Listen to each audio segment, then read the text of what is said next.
You're watching Up with Krem. Last week, the Washington State Legislature approved a ban on Native American mascots at schools.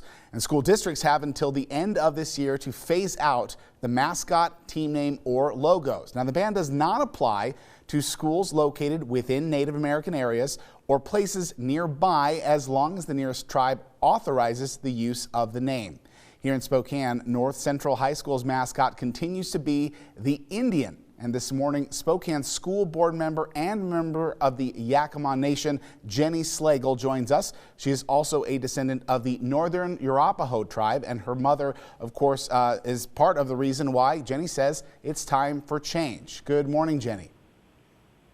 Good morning. Can you tell us more about your thoughts on the issue, specifically what you've written to help change that process? Yes, I think it's time that North Central High School's mascot symbol changes. And as you referenced, my mom's experience in the 1960s growing up was quite different from what Native kids are, or not as quite different as what Native kids experience today.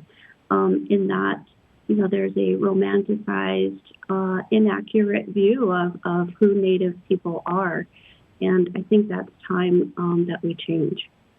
And change in itself, Jenny, of course, does take time sometimes, but it begins somewhere. So why do you think right now is the right time to start doing away with these mascots?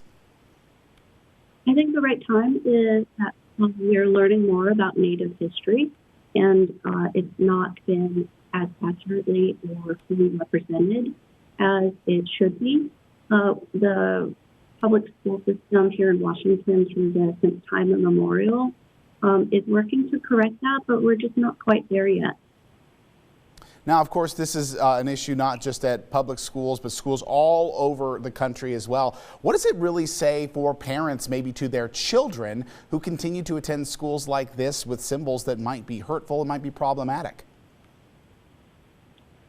Definitely it is problematic for our Native youth.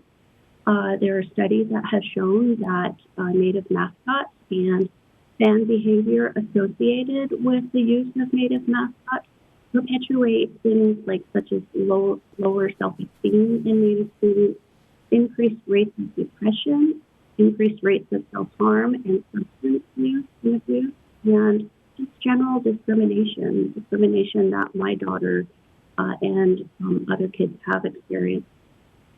Now, Jenny, this bill allows schools to have a mascot based on the relationship that they might have with a local tribe. What does that look like to you? And do you think that is something fair for schools to be able to continue to do? Definitely. I think it's fair, especially where our tribal voices, our tribe voices are being heard.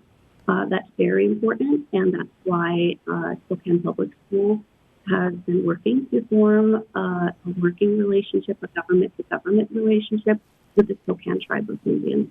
But taking that further, I think it's just as important because Spokane is an urban hub for Native Americans from across the U.S. that we also hear our extended regional tribes' voices and all the other tribes that live here within our city and SPS, attend our SPS schools. And of course, we will keep you updated with any developments on this story. But Jenny, we want to thank you very much for joining us today. Thank you.